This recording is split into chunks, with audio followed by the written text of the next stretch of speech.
வணக்கம். நம்ம இன்றைக்கி இந்த வீடியோவில் என்ன பார்க்க போகிறோன்னா, டெட் வெயிட் லாஸ் அப்படின்னா என்னன்றது பார்க்க போகிறோம். அண்டு டேக்ஸ் போடுறதால அது வந்து எப்படி நம்ம அதோட இம்பேக்ட் வந்து கன்சியூமர் சர்ப்ளஸ்லையும், ப்ரொடியூசர் சர்ப்ளஸ்லையும், சோஷியல் சர்ப்ளஸ்லையும் எப்படி இருக்குது, அது என்ன எப்படி குறைக்குது அப்படின்றதெல்லாம் நம்ம இந்த வீடியோவில் பார்க்க போகிறோம். ஸோ ஃபர்ஸ்ட் வந்து நம்ம நேற்று வச்சிருந்த அதே எக்ஸாம்பிளையும் இங்கே வச்சுருக்கோம். ஸோ அதே ஒரு செல் மார்க்கெட், ஓகேவா? ஸோ இது வந்து நார்மலாக வந்து இது வந்து டிமாண்ட் கர்வ் அண்ட் இது சப்ளை கர்வ் ரெண்டும் மீட் பண்ணுற இடம். அண்டு ஈக்குலிபிரியம் மார்க்கெட் ப்ரைஸ் வந்து இங்கே 40 rupees இருக்குது, ஓகேவா? டேக்ஸ்லாம் போடுறதுக்கு முன்னாடி. அண்டு ஈக்குலிபிரியம் குவான்டிட்டி வந்து 1000 இருக்குது. ஸோ இது வந்து demand and supply curve. Quantity டிமாண்டும் குவான்டிட்டி சப்ளைடும் ஈக்குவலாக இருக்குது. நார்மலாக எப்பயும் ஃபங்க்ஷன் ஆகிட்டு இருக்குது. மார்க்கெட்டில் இப்போ 40 ரூபா இருக்குது. ஸோ இப்போ வந்து டேக்ஸ் போட்டால் என்ன ஆகும்? நம்ம ஏற்கனவே போன வீடியோவில் பார்த்துருந்தோம். டேக்ஸ் போடுறதால வந்து அந்த சப்ளைக்கு வந்து மேலே 1 யூனிட் அப்படியே அப்வர்டாக போகும். ஸோ அதை நம்ம பார்த்துருந்தோம். ஸோ டேக்ஸ் போட்டதுக்கப்புறம் இங்கே 30 rupeesக்கு இருந்தது, இப்போ வந்து எல்லாம் அப்படியே 40 rupees விலைவாசி அதிகமாகுது. ஸோ அதால் வந்து எல்லாமே ஒரு இது ஷிஃப்ட் ஆகி சப்ளைக்கும் மேலே போயிருக்கு. ஸோ இது வந்து சப்ளை ப்ளஸ் டேக்ஸ் போடும்போது, ஓகேவா? ஸோ அப்போ என்ன ஆகும்? ஃபஸ்ட்டு வந்து இங்கே இது நம்ம ஏற்கனவே எழுதியிருக்கோம், ஈக்குலிபிரியம் குவான்டிட்டி. ஸோ புது மார்க்கெட் ப்ரைஸ் என்ன வரும்? ஸோ சப்ளைக்கோ மேலே போனதுனால இது டிமாண்ட்க்கோ அண்ட் இது சப்ளைக்கோ மீட் பண்ணுற இடம் வந்து நம்ம இதுன்னு சொல்லுவோம். ரஃபாக வந்து இந்த இடத்துல இருக்குது.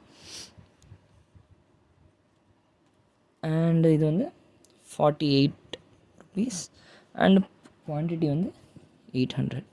ஸோ நம்ம சப்ளைக்கோ மேலே போனதுனால 1 யூனிட் அப்வேர்டு போனதுனால என்ன ஆச்சுன்னா, நம்மளோட விலைவாசி அதிகமாக இருக்குது. 40 ரூபா விற்றுட்டு இருந்ததெல்லாம் இப்போ 48 ரூபா ஆகிடுச்சு டேக்ஸ் போட்டதுக்கப்புறம். அண்டு நம்ம ஏற்கனவே குவான்டிட்டி வந்து இவ்வளோ 1000 சப்ளை ஆகிட்டு இருந்து இப்போ ஈக்குலிபிரியம் குவான்டிட்டி வந்து 800 கம்மியாக இருக்குது. ஸோ விலைவாசி அதிகமாக இருக்குது அண்ட் குவான்டிட்டி சப்ளை ஆகிறதும் டிமாண்ட் ஆகிறதும் கம்மியாக இருக்குது, ஓகேவா? 800 தான் இருக்குது. ஸோ பேசிக்லி இப்போ இங்கே என்ன நடந்திருக்கு அப்படின்னு பார்த்தீங்கன்னா, நம்மளோட சர்ப்ளஸ் வந்து கம்மியாக இருக்குது. நம்ம போன வீடியோவில் பார்த்துருந்தோம் நம்மளோட சோஷியல் சர்ப்ளஸ் எப்படி குறையுதுன்றது.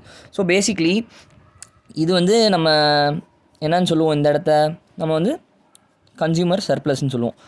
டிமாண்ட் கர்வுக்கு கீழே மார்க்கெட் ப்ரைஸ்க்கு மேலே இருக்கிற இடம் கன்சியூமர் சர்ப்ளஸ். அண்டு ப்ரொடியூசர் சர்ப்ளஸ்னால் சப்ளை கர்வுக்கு மேலே மார்க்கெட் ப்ரைஸ்க்கு கீழே அப்படின்னு சொல்லுவோம். ஸோ இது வந்து ப்ரொடியூசர் சர்ப்ளஸ் இந்த ஏரியா. அண்ட் இது ரெண்டும் சேர்ந்ததுன்னா ஓவராலாக இந்த மொத்த ஏரியாவும், இந்த ட்ரையாங்கிளோட மொத்த ஏரியாவும் வந்து சோஷியல் சர்ப்ளஸ்ன்னு சொல்லிகிட்டு இருந்தோம். Social surplus. ஸோ இப்போ மார்க்கெட் ப்ரைஸ் இப்படி மேலே போகிறதால என்ன ஆகுதுன்னா, இந்த சர்ப்ளஸ் வந்து கம்மியாகுது. ஸோ பேசிக்லி இந்த இடத்துல தான் இப்போ இந்த மார்க்கெட் ப்ரைஸ் இருக்குது. இந்த இடம் வந்து இந்த இடத்துக்கு போயிடுச்சு. ஸோ இப்போ வந்து இங்கே கன்சியூமர் சர்ப்ளஸ் பார்த்தீங்கன்னா டிமாண்ட் கர்வுக்கு கீழே மார்க்கெட் ப்ரைஸ்க்கு மேலே. ஸோ இந்த இடம் தான். ஸோ இது வந்து consumer surplus. And producer surplus வந்து என்ன ஆகும் அப்படின்னு பார்க்குறீங்கன்னா, 48 ரூபாய்க்கு விற்றுட்டுருக்கு. பட் ஆனால் சப்ளையர்ஸ் வந்து எவ்வளோ டேக்ஸ் கட்டணும்? 10 ரூபா அவனுங்க வாங்குறதுலேருந்து 10 ரூபா டேக்ஸ் கவர்மெண்ட்டே பிடிச்சிரும். ஸோ 48லேருந்து இங்கே 38 ஆயிரும், இந்த இடத்துக்கு வந்துடும். ஸோ ₹38. அண்ட் இந்த இடத்துக்கு அப்படியே இப்படி போனீங்கன்னா இடத்துக்கு ரஃப் ஆகுது, ஓகேவா? ஸோ 38 தான் அவங்க ஆக்சுவலி அவங்க கைக்கு வருது. ஸோ அவங்களோட சர்ப்ளஸ் என்ன? சப்ளை கர்வுக்கு மேலே அவங்களுக்கு கிடைக்கிற ப்ரைஸ்க்கு கீழே. ஸோ பேசிக்லி இந்த இடம் தான் இப்போ வந்து ப்ரொடியூசர் சர்ப்ளஸ், ஓகேவா? ஸோ இந்த ஏரியா அப்போ என்ன? இது வந்து நம்ம ரெவென்யூ அப்படின்னு நம்ம போன இதில் சொல்லியிருந்தோம். கவர்மெண்ட்டோட ரெவென்யூ ஜிஆர்னு வச்சுக்கலாம். ஸோ கவர்மெண்ட் ரெவென்யூ பேசிக்கலி அவங்க டேக்ஸ் போடுறதால வந்து இந்த சர்ப்ளஸ்லேருந்து கொஞ்சம் எடுத்துக்கிறாங்க, இந்த சர்ப்ளஸ்லேருந்து கொஞ்சம் குறையுது. ஸோ அவங்களுக்கு வந்து இது ரெவென்யூ, கவர்மெண்ட்டுக்கு வந்து இந்த இடம் வந்து ரெவென்யூ, ஓகேவா? இந்த ஏரியாவை கேல்குலேட் பண்ணிங்கன்னா பேசிக்கலி இந்த இடம் இந்த ஏரியாவுக்கு கேல்குலேட் பண்ணிங்கன்னா இந்த இடம் வந்து கவர்மெண்ட்டுக்கு ரெவென்யூவாக போகுது, ஓகேவா? ஸோ நம்ம இங்கே கிளியராக தெரியுது இவ்வளோ பெருசாக இருந்த கன்சியூமர் சர்ப்ளஸ் வந்து இவ்வளோ ஸ்ட்ரிங்க் ஆயிருக்கு. அண்ட் ப்ரொடியூசர் சர்ப்ளஸ் இவ்வளோ தூரம் வரைக்கும் இருந்தது. இப்போ இவ்வளோலேருந்து இந்த இடத்துல ஃபுல்லாக இருந்தது வந்து இப்போ இவ்வளோ தான் இருக்குது, கொஞ்சம் கம்மியாக இருக்குது பாருங்கள். இந்த ஃபுல் ஏரியா இருந்தது. ஸோ பேசிக்கலி இங்கேருந்து இந்த ஏரியா முழுக்க இருந்தது, இப்போ இந்த குட்டியாக இருக்குது. ஸோ இங்கே ப்ரொடியூசர் சர்ப்ளஸும் கம்மியாக இருக்குது. பிகாஸ் ஏன்னா நம்ம வந்து கன்சியூமர் சர்ப்ளஸ் ஏன் வந்து இவ்வளோ பெருசுலேருந்து இங்கே கம்மியாக இருக்குன்னா, விலைவாசி அதிகமாகும் போது கண்டிப்பாக வந்து கொஞ்சம் வாங்குறது கம்மியாகும் அண்ட் இதாகும். அண்ட் ப்ரொடியூசர் சர்ப்ளஸும் வந்து டேக்ஸ் போடுறதால அவங்களுக்கு அஃபெக்ட் ஆகி கம்மியாக இருக்குது, ஓகேவா? ஸோ இந்த ஏரியா வந்து கவர்மெண்ட்டோட ரெவென்யூ. ஸோ இந்த ஏரியா வந்து நம்ம கவர்மெண்ட்டோட ரெவென்யூ, இந்த ரெக்டாங்கிளோட ஏரியாவை கேல்குலேட் பண்ணிங்கன்னா அதான் கவர்மெண்ட்டோட ரெவென்யூ, ஓகேவா? நீங்கள் இப்போ இதை நீங்கள் செக் பண்ணணுன்னா இதை நீங்கள் ஏற்கனவே இருந்த கன்சியூமர் சர்ப்ளஸ் எவ்வளோ, ½ இன்ட்டு பேஸ் வந்து எவ்வளோ இருக்குது, 1000 ஹரிசாண்டலாக இருக்குது. அண்ட் இன்ட்டு 80 - 40 இருக்கும். So ½ into base into height போட்டு இந்த ட்ரையாங்கிளோட ஏரியாவை கால்குலேட் பண்ணிட்டு இப்போ இருக்கிற இந்த குட்டி ட்ரையாங்கிளோட கால்குலேட் பண்ணிங்கன்னா இது வந்து கம்மியாக இருக்கும். ஸோ அதிலே நம்ம தெரிஞ்சுக்கலாம். நீங்கள் தியரட்டிக்கலாக அதை வெரிஃபை பண்ணால் இப்படி பண்ணலாம். ப்ரொடியூசரும் அதே தான். ப்ரொடியூசர் ப்ளஸ் இங்கே ஒரு ஏரியா இந்த ட்ரையாங்கிளோட இதை கால்குலேட் பண்ணிட்டு இதோட கால்குலேட் பண்ணி பார்த்தீங்கன்னா இதோட இது வந்து கம்மியாக இருக்கும். ஓகேவா? ஸோ அண்டு இந்த ஏரியா வந்து கவர்மெண்ட்டோட ரெவென்யூ. நம்ம வந்து கவர்மெண்ட் ரெவென்யூ போனதில் எவ்வளோ பார்த்தோம்னா 800 8,000 8,000 இருக்குது பாருங்கள். நம்ம இந்த ஏரியாவை கால்குலேட் பண்ணியிருந்தோம். இந்த இடம் வந்து 8,000 இருக்கும். ஸோ இப்போ நம்ம இந்த இடம் சோஷியல் சர்ப்ளஸ் வந்து இந்த மொத்த ஏரியாவும் வந்து நமக்கு சோஷியல் சர்ப்ளஸாக இருந்தது. இந்த மொத்த ஏரியா வந்து நம்ம சோஷியல் சர்ப்ளஸ்ன்னு சொன்னோம். ஆனால் இப்போ பாருங்கள் சோஷியல் சர்ப்ளஸ் ஓவராலாக இந்த இடம் மட்டும்தான். ஸோ இந்த ஏரியா முழுக்க வந்து சோஷியல் சர்ப்ளஸ். ஸோ நம்ம கிளியராக தெரியுது இந்த மொத்த இடமும் இருந்தது. இப்போ வந்து இந்த இடம் தான் இருக்குது. இந்த இடம் வந்து நமக்கு எங்கே போச்சு இந்த இடம் அப்படின்னு பார்த்தீங்கன்னா அதான் வந்து loss of social surplus. Tax போட்டதுனால என்ன ஆச்சுன்னா இந்த இடத்த வந்து நம்மளோட சோஷியல் சர்ப்ளஸ் லாஸ் ஆகிருக்கு. ஸோ இதை தான் வந்து நம்ம டெட் வெயிட் லாஸ் அப்படின்னு சொல்லுவோம். Dead weight loss. So basically dead weight லாஸ்னால் என்னென்னா லாஸ் ஆஃப் சோஷியல் சர்ப்ளஸ். ஓகேவா? ஸோ நம்ம டேக்ஸ் போட்டதுனால என்ன ஆயிருக்குன்னா இந்த சப்ளைக்கோ மேலே போனதுனால வந்து நமக்கு வந்து இவ்வளோ அடைய வேண்டிய சர்ப்ளஸ் வந்து நம்ம இப்போது கம்மியாக அடைஞ்சிட்ருக்கோம். இந்த இடத்தையும் நம்ம அடைஞ்சிருக்கணும். பட் ஆனால் டேக்ஸ் போட்டதுனால இந்த இடம் வந்து நம்ம யாருக்குமே இது யூஸ் ஆகாமல் இந்த இடம் போகுது. ஸோ அது வந்து டேக்ஸ் போடுறதால கவர்மெண்ட்டுக்கு ரெவென்யூ வந்தாலும் பட் ஆனால் அந்த ஓவரால் சோஷியல் சர்ப்ளஸ் ரெண்டு பேரும் கன்சியூமருக்கும் ப்ரொடியூசருக்கும் கம்மியாக இருந்தனால வந்து நமக்கு ஓவரால் சோஷியல் சர்ப்ளஸை அடைய முடியல. ஸோ இந்த இடம் வீணாவது. அந்த இடத்த வந்து நம்ம டெட் வெயிட் லாஸ்ன்னு சொல்லுவோம். Or loss of social surplus அப்படின்னு சொல்லலாம்.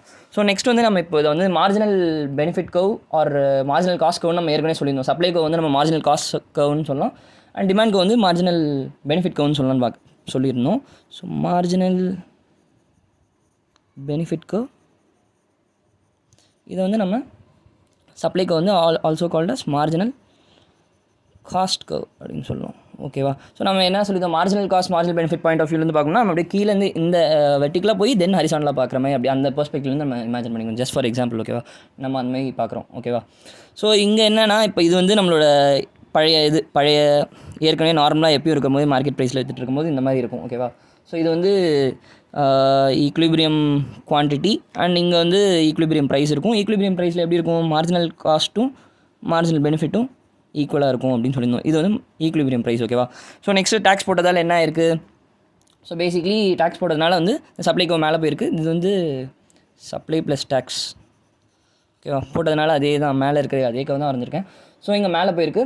ஸோ அதால் என்ன ஆகும் புதுசாக வந்து ஒரு மார்க்கெட் ப்ரைஸ் வருது. ஸோ இந்த இடம் தான் வந்து இங்கே வந்து மார்ஜினல் பெனிஃபிட்டு. அண்ட் அப்படியே கீழே வந்தோடனே இது வந்து புதுசாக இருக்கிற குவான்டிட்டின்னு வச்சுக்கலாம். புது ஈக்விலிபிரியம் குவான்டிட்டி. ஸோ ஏற்கனவே அந்த ஈக்விலிபிரியம் குவான்டிட்டிலேருந்து இப்போ கம்மியாக குவான்டிட்டி டிமாண்ட் அண்ட் சப்ளைட் ஆகிட்டு இருக்குது. ஸோ குவான்டிட்டி வந்து கம்மியாக இருக்குது. ஈக்விலிபிரியம் குவான்டிட்டி லெஃப்ட் சைடில் போனதுனால கொஞ்சம் கம்மியாக இருக்குது. அண்ட் ஸோ பேசிக்லி என்ன அர்த்தம்னா அண்டு இங்கே வந்து மார்ஜினல் பெனிஃபிட் இருக்குது.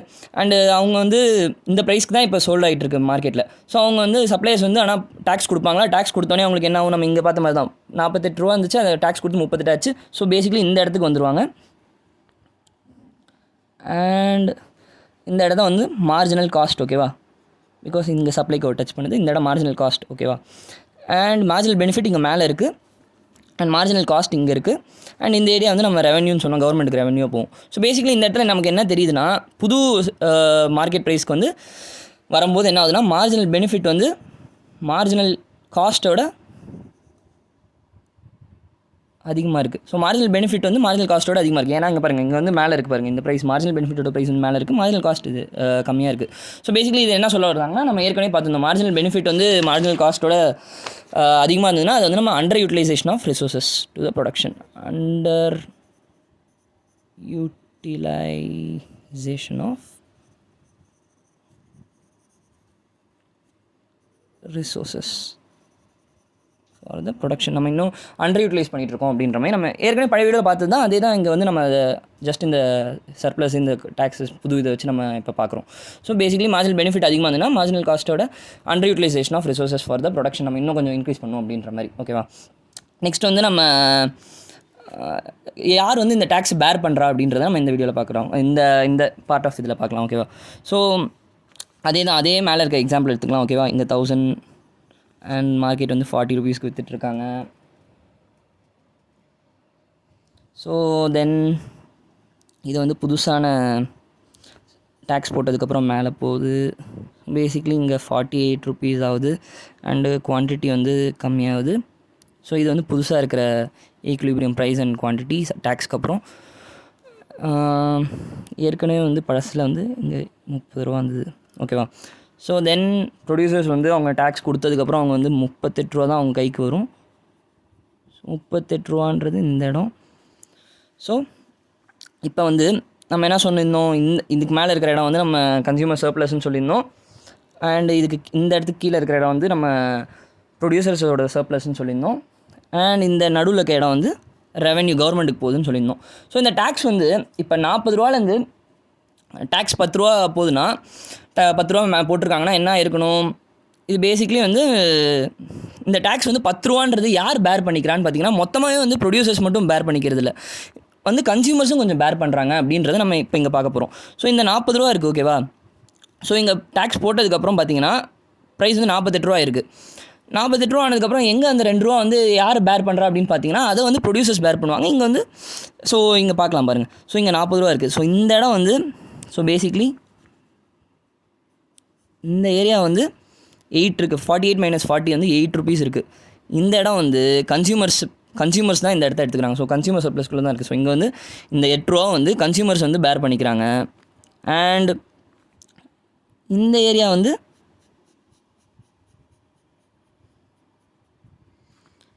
ப்ரொடியூசர்ஸ் பேர் பண்ணிக்கிறாங்க. 2 ருபீஸ் வந்து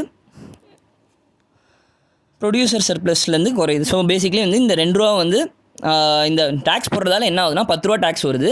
அந்த 10 ரூபா டேக்ஸ் வந்து யார் வந்து டேக்ஸ் பேர்டன் வந்து சுமக்கிறான்னு பார்த்தீங்கன்னா 8 ரூபா வந்து பேசிக்லி கன்சியூமர்ஸ் பேர் பண்ணிக்கிறாங்க. ஸோ அதான் இங்கே சொல்லுவோம் டேக்ஸ் பேர்டன்னா என்னன்றது. டேக்ஸ் பேர்டன்னா பேசிக்லி ரெவன்யூவாக கவர்மெண்ட்டுக்கு போகுது, நமக்கு வந்து அது பேர்டன் தானே. ஸோ அதான் சொல்கிறோம். இந்த டேக்ஸ் வந்து 10 ரூபா வந்து 8 ரூபா வந்து கன்சியூமர்ஸ் கொடுக்குறாங்க.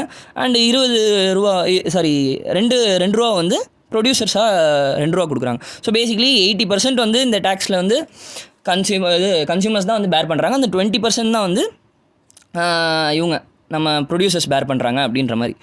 ஸோ அதான் வந்து இங்கே டேக்ஸ் பேர்டன் அப்படின்றது பார்க்குறோம். அண்ட் நெக்ஸ்ட் வந்து நம்ம என்ன பார்க்குறோன்னா இந்த ப்ரைஸ் எலாஸ்டிசிட்டி ஆஃப் டிமாண்டுக்கும் இந்த கன்சியூமர் டேக்ஸ் பேர்டனுக்கும் ப்ரொடியூசர் டேக்ஸ் பேர்டனுக்கும் என்ன நடக்குதுன்றதை நம்ம இங்கே பார்க்குறோம். ஸோ பேசிக்லி இப்போ ப்ரைஸ் எலாஸ்டிசிட்டி ஆஃப் டிமாண்ட்னா நமக்கு என்னென்னு தெரியும், எப்படி வந்து ப்ரைஸ் வந்து அந்த குவான்டிட்டியை மாற்றுதுன்ற மாதிரி பார்த்துருந்தோம். ஸோ ப்ரைஸ் எலாஸ்டிசிட்டி ஆஃப் டிமாண்டும் ப்ரைஸ் எலாஸ்டிசிட்டி ஆஃப் சப்ளையும் ஈக்குவலாக இருந்ததுன்னு வச்சுக்கோங்களேன். ஸோ பேசிக்லி வந்து அப்போ அந்த டைமில் வந்து 2 கன்சியூமரும் டேக்ஸ் பேர்டனும் 50-50 தான் இருக்கும். 2 பேருமே 50-50% தான் வந்து பேர் பண்ணுவாங்க. ஸோ 100 ரூபா இருந்ததுன்னா 50 வந்து இவங்க பண்ணுவாங்க, அடுத்த 50 ரூபா வந்து இவங்க டேக்ஸை கட்டுவாங்க. ஸோ 2 பேருக்குமே ஈக்குவலாக சரிக்கு சமமாக பிரியும். எப்போது ப்ரைஸ் எலாஸ்டிசிட்டி ஆஃப் சப்ளையும் ப்ரைஸ் எலாஸ்டிசிட்டி ஆஃப் டிமாண்டும் ஈக்குவலாக இருந்துச்சுன்னா 50% கன்சியூமர்ஸும் 50% சப்ளையர்ஸும் டேக்ஸ் வந்து 2 பேரும் சரிக்கு சமமாக பிரித்து பண்ணுவாங்க. ஓகேவா? அண்டு இப்போ வந்து ப்ரைஸ் எலாஸ்டிசிட்டி ஆஃப் டிமாண்ட் வந்து ப்ரைஸ் எலாஸ்டிசிட்டி ஆஃப் சப்ளையோட கம்மியாக இருந்துச்சுன்னா என்ன அர்த்தம் அப்படின்னு பார்த்தீங்கன்னா consumers will bear more of tax burden. So ஏன் அப்படி சொல்கிறாங்கன்னு பார்த்தீங்கன்னா ப்ரைஸ் எலாஸ்டிசிட்டி ஆஃப் டிமாண்ட் வந்து ப்ரைஸ் எலாஸ்டிசிட்டி ஆஃப் சப்ளையோட கம்மியாக இருக்குது அப்படின்னா என்ன அர்த்தம், ப்ரைஸ் எலாஸ்டிசிட்டி ஆஃப் டிமாண்ட் வந்து கம்மியாக இருக்குன்னு அர்த்தம். ஸோ டிமாண்ட் கம்மியாக இருந்து ப்ரைஸ் எலாஸ்டிசிட்டி ஆஃப் டிமாண்ட் கம்மியாக இருக்குன்னா என்ன அர்த்தம்னா கன்சியூமர்ஸ் வந்து என்ன தான் ப்ரைஸ் மாறினாலும் அவங்க டிமாண்ட் பண்ணுறது ஒரே லெவலில் தான் இருக்கும் அப்படின்ற மாதிரி. ஸோ பேசிக்லி வந்து ப்ரைஸ் எலாஸ்டிசிட்டி ஆஃப் டிமாண்ட் கம்மியாக இருக்குன்னா அது இன்எலாஸ்டிக் மாதிரி வச்சுக்கோங்க. இன்எலாஸ்டிக்னா என்ன அர்த்தம், என்ன தான் நம்ம வந்து விலை மாறினாலும் டிமாண்ட் பண்ணுறது ஒரே லெவலில் தான் பண்ணிகிட்டு இருப்போம். சேஞ்ச் இன் குவான்டிட்டி வந்து அவ்வளோவா மாறாது, percentage change in quantity. So basically price elasticity of demand கம்மியாக இருந்ததுன்னா இன்எலாஸ்டிக் மாதிரி. இன்எலாஸ்டிக்னா என்ன தான் ப்ரைஸ் மாறினாலும் லெஸ் சென்சிட்டிவ் டு ப்ரைஸஸ். ஓகேவா?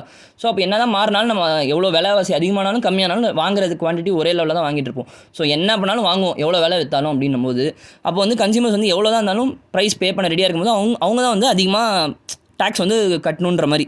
So consumers bear more of the tax burden. அவங்க அதிகமாக வந்து காசு கொடுக்கறதுனால வந்து அவங்க தான் வந்து அந்த டிமாண்ட் அதிகமாக இருக்கிறதுனால அவங்க தான் வந்து அந்த டேக்ஸ் வந்து அதிகமாக டேக்ஸ் பர்டன் வந்து பேர் பண்ணுவாங்க. ஓகேவா? ஸோ அதான் வந்து இங்கே சொல்கிறாங்க. இப்போ நெக்ஸ்ட் அதே வந்து ப்ரைஸ் எலாஸ்டிசிட்டி ஆஃப் சப்ளை வந்து கம்மியாக இருந்து ப்ரைஸ் எலாஸ்டிசிட்டி ஆஃப் டிமாண்ட் அதிகமாக இருந்துச்சுன்னா என்ன அர்த்தம், எலாஸ்டிசிட்டி ஆஃப் சப்ளை வந்து கம்மியாக இருக்கிற மாதிரி. அப்போ வந்து ப்ரைஸ் எலாஸ்டிசிட்டி ஆஃப் சப்ளை வந்து கம்மியாக இருந்துச்சுன்னா இன்எலாஸ்டிக் மாதிரி. ஸோ சப்ளையர்ஸ் வந்து என்ன தான் விலை மாசி அதிகமானாலும் கம்மியானாலும் அவங்க சப்ளை பண்ணுறது ஒரே லெவலில் இருக்குன்றதுனால ஸோ அவ்வளோவா அவங்க சப்ளை பண்ணுறது வந்து மாறாது அப்படின்ற மாதிரி இதோட அர்த்தம். ப்ரைஸ் மாறினாலும் கம்மியானாலும் அவங்களோட சப்ளை வந்து மாறாது. ஸோ இன்னர் எலாஸ்டிக் மாதிரி ப்ரைஸ் எலாஸ்டிக் சப்ளை வந்து இங்கே இன்னர் எலாஸ்டிக் மாதிரி. ஸோ அதால் வந்து பேசிக்லி சப்ளை பண்ணுறது ஒரே லெவல் சப்ளை பண்ணிட்டு இருப்பாங்க. ஸோ அவங்க தான் வந்து இந்த இடத்துல வந்து டேக்ஸ் வந்து அதிகமாக பேர் பண்ணுவாங்க. Producers bear more of the tax burden. So அவங்க தான் வந்து அதிகமாக அங்கே சப்ளை பண்ணி அவங்க தான் அதிகமாக விற்கணும்னு ட்ரை பண்ணுறதுனால அவங்க தான் வந்து அந்த டேக்ஸ் பர்டனையும் சூஸ் பண்ணிப்பாங்க, அதிகமாக இருக்கும்.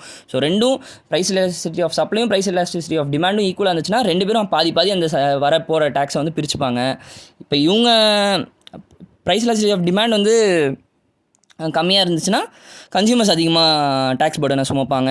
ப்ரைஸ் எலாஸ்டிசிட்டி சப்ளை வந்து கம்மியாக இருந்துச்சுன்னா ப்ரொடியூசர்ஸ் வந்து அதிகமாக டேக்ஸ் வந்து பர்டனை சுமப்பாங்க. ஓகேவா? ஸோ இதான் நம்ம டேக்ஸ் போடுறதால வந்து எப்படி வந்து நம்மளோட ஓவரால் சோஷியல் சர்ப்ளஸ் வந்து எப்படி கம்மியாகுது அண்ட் டெட் வெயிட் லாஸ்னால் என்னென்னு பார்த்துருந்தோம். அண்ட் எப்படி வந்து அது ப்ரைஸ் வந்து எப்படி வந்து இந்த புது டேக்ஸ் பர்டன்லாம் என்னன்றது பார்த்துருந்தோம்.